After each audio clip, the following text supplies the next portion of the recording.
Good morning. Good morning. Hope you're doing well this morning as you're on your way to work, on your way to school, on your way to drop off the kids, whatever you may be doing. Good morning. We're continuing on with our Donovan Darius' Playbook of Success. Yesterday we talked about team. The day before that we talked about dominating everything. And so today we're going to allow you to pick. Good morning, Mark. Good morning. Today we're going to allow you to pick which one that we talk about, something that speaks to you. So here we go. Here we go again. Number one, we can talk about discovering your dreams and purpose. Number two, we can talk about learning the lessons of adversity. Number three, we talk about embracing and conquering your fears. Number four, we talk about developing your leadership skills. Number five, living life with no regret. Number six, choose to overbelieve and overachieve. Number seven, becoming irreplaceable. Number eight, maximizing your opportunity. Number nine, keep track of your progress and growth. And number 10, don't ever give up, keep going. So type in the number that you want us to discuss this morning. Again, this is all about you. I was listening to a friend of mine, Grayson Marshall, this morning. He was talking about it's not about the work. It's not about your work. It's about the work that you're supposed to be doing. And I feel that we all have a work that we should be doing. You know what I mean? And that work is in the lives of other people. That work is in lives through us. Remember, a tree. Nobody ever comes to the tree for the tree. They come to the tree for the fruit that the tree bears. Man, so remember, so that way you don't get offended when people don't really feel like they appreciate you. They're not coming to you as a tree. They're coming to you for the fruit that you bear. People take the fruit, they return, they take it, they enjoy it, they embrace it, and then they come back for the next fruit. The next time it harvests. And so understand your life is like a tree. You're here to bear the fruit that is meant for you.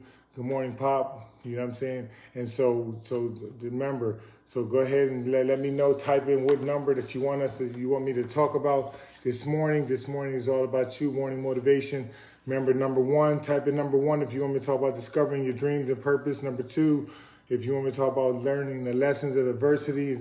Maybe it is number three, if you want to talk about embracing and conquering your fears.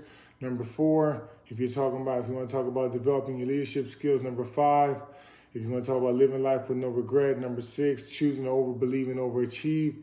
Number seven, choosing to becoming irreplaceable. Number eight, maximizing your opportunity. Number nine, keeping track of your progress and growth. Number 10, don't ever giving up, keep going. And so I'm going to go ahead and let you guys go ahead and choose which one that you want this today. Type it in the section. Type in whatever number you want me to talk about this morning, whatever you feel like we all need to be encouraged. We all need to be motivated, inspired. Remember, I can't motivate you. Motivation, the root word of motivation is motion. That means you have to put yourself in motion. But what I can do is I can inspire you, which ignite the spirit on the inside of you to get you to motivate, to put yourself in motion. And so again, we all need people to walk alongside of us, to encourage us, to help build us up. And so again, type in the section which one if you want. If not, then I'm going to just choose one to talk about this morning. So I hope everybody's doing well this morning as we get ready for Easter weekend, understanding the meaning of Easter, which was basically the fact that we were separated from God, and God decided to send his son to this earth to do everything, to do all the means that it took, the cross, the whipping, the despising, the chastisement, you know what I'm saying, the bruising, the everything, so that way that we can forever have peace with God. It's not about what you've done. It's a gift of God, and it's a gift to you, and it's a gift from God to you for us to accept as we walk that out. Doesn't mean that life is going to be easy, because it says in this world we will suffer tribulation, but we be a good cheer. God has overcome the world. And so again, that's what this week and weekend is meaning. And so what I'm going to pick one. I'm going to just kind of close my eyes and pick one. I'm going to talk about becoming irreplaceable. Becoming irreplaceable. You know what I'm saying? There's things in life. I had a I had a friend of mine, a coach of mine, that once said there's two types of pains in this world.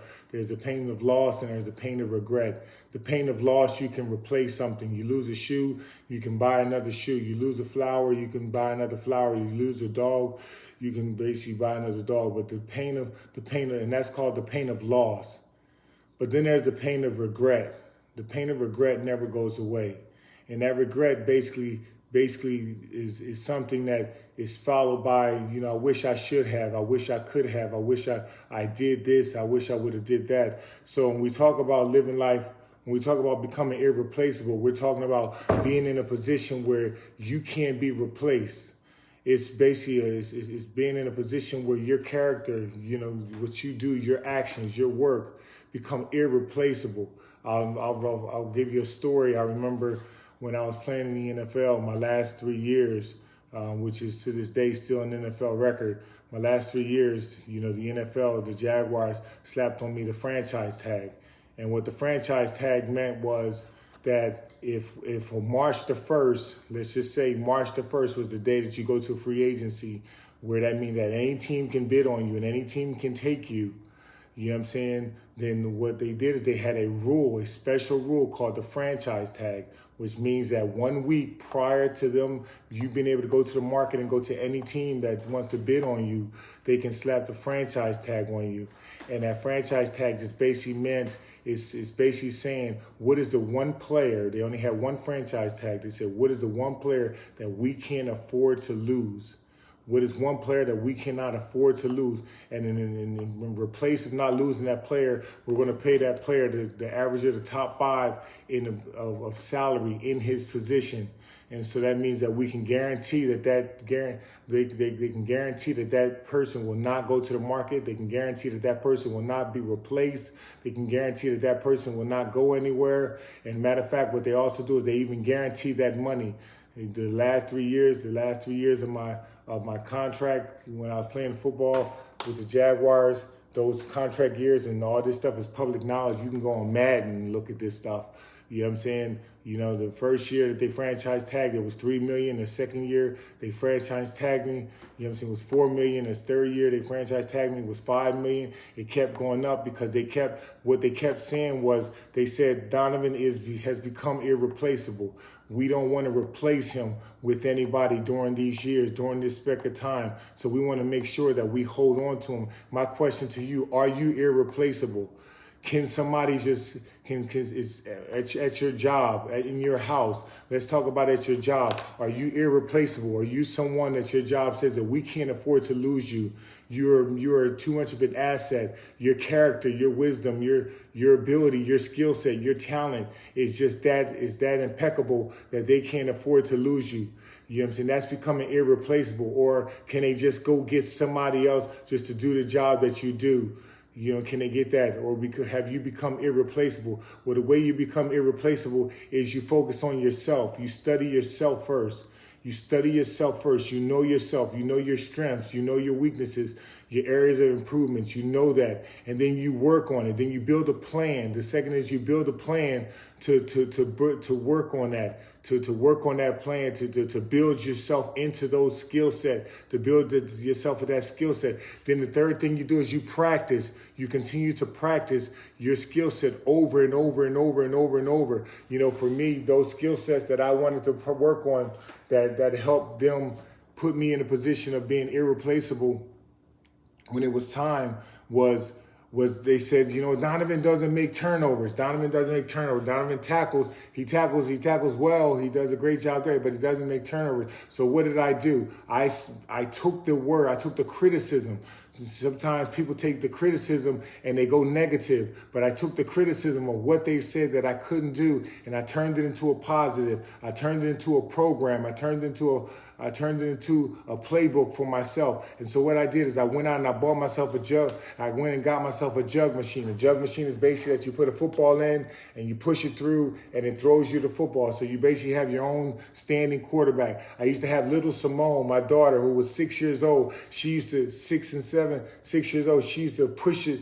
I used to throw her the balls and she used to push it out. Here, Daddy. Poof. Here's the ball, boom. And I used to catch the ball. I used to catch it with one hand, catch it with two hands, catch it behind my back. I used to do all these different tricks with the ball. Why? Because they said Donovan was not creating turnover. What are they saying about you? What are they saying that you can't do? What are they saying is your area of weakness? What if you identify as your area of weakness? It's time to build a program around it. It's time to build a playbook around it. It's time for you to practice it. And so what did I do? I spent that off season practicing, you know what I'm saying, on catching the ball. I started working on not only just catching the ball, catching the deep balls, catching the shallow ball, catching the fast balls, catching the balls, intercepting the ball, having a person stand right there, and then all of a sudden they shoot the ball out, and then me stepping in front, intercepting the ball. And so what did I do? What did that lead to? That lead to me having a year where I had 7 interceptions in that year. And so what did that show them? That showed them that, hey,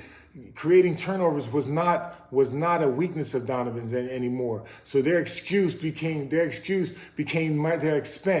Their excuse became their expense because now they had to pay for the right to keep me here. What else did I used to do? I used to work on creating fumbles. That's people holding the ball and then stripping them of the ball. So I used to create with other players, working on creating fumbles so that way that we can create the ball and get turnovers and create on that. And so what happened that year? That year I led the team in creating fumbles and recovering fumbles that year. So what did I do? Again, I'm saying becoming irreplaceable. That's the topic of what we're talking about. Becoming irreplaceable. Becoming that person that they said that we can't afford to lose. Becoming that person that we can't afford to lose. How about you on your job? What is that area? What is that area of you that is good? And then what is that area of you that can improve?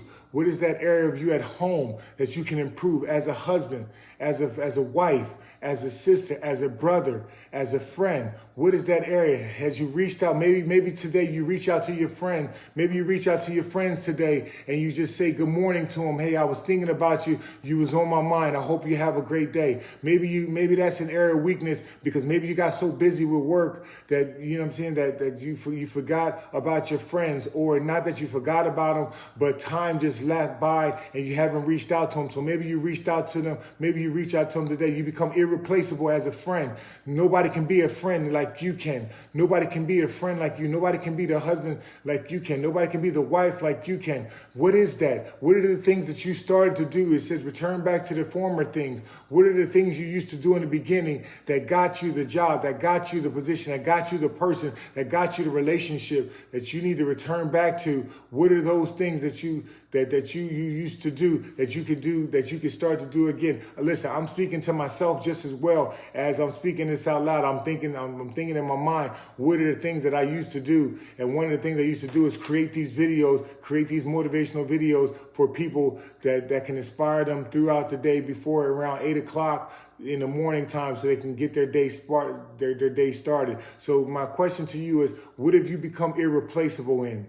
Have you become irreplaceable? Have you become irreplaceable? That is a question. Have you become irreplaceable? Can somebody just step in and do the job that you're doing? Or have you mastered something? Have you mastered your work to the point that you have become irreplaceable? Was it what the Jaguars, what they basically said to me was they said, this was the person that we can't afford to lose, to the point that we'll pay them millions of dollars to keep that person on staff, to keep that person here as a leader, as a friend, you know what I'm saying, as someone in the locker room, as a teammate that we can't afford to lose. And so how about you? What is that for you? I speak about it from a job standpoint, but I'm also speaking about it as from a domestic standpoint. And so my encouragement to you this morning is become irreplaceable. Become irreplaceable. You become irreplaceable by studying and knowing yourself, number one. What are your pros and what are your cons? What do you do good and what do you need to what are the areas of your improvement? And what are those areas? Again, we're talking about you as a professional, you as a father, you as a wife, you as a friend, you know what I'm saying, you as a cousin, you as a neighbor. What are those things that you used to do that you got away from? Return back to those things. You know what I'm saying? Return back to those things. You know what I'm saying? The next thing you do is you build a program. You build a program around around you improving in those areas. You say maybe you set an alarm, today, or you say today I'm going to text 3 friends today and I'm just going to see how they're doing, or today I'm going to write a note, or today I'm going to go the extra mile. Today I'm going to go the extra mile. I'm going to make X amount of phone calls, or today I'm going to step out in faith and I'm going to call this person that I haven't called before for this new business opportunity. You know what I'm saying? How do you become irreplaceable? You become irreplaceable by walking this thing out by faith, and you walking this thing out in practicality and by application. That's how you become irreplaceable. And you become irreplaceable because you understand that, they can't just substitute anybody in to do what you do. You're the master of what you do. You have become a master of what you've done because you've invested in yourself. And so my encouragement to you today, as you walk out today, become irreplaceable. It's a great place to be. You know what I'm saying? It definitely pays off. It may pay off financially for you. It may pay off in emotional for you. It may pay off psychologically for you, bring you peace, may bring you comfort, whatever it may be. But become irreplaceable today. I'm Donovan Darius, man. I hope this message encouraged you guys today. Y'all be blessed, man. Leave me a note or a comment below on what stood out to you about this message and the way in which maybe you can become irreplaceable. In your life, and in what area of your life you want to be irreplaceable in. All right, y'all have a blessed day. Peace out.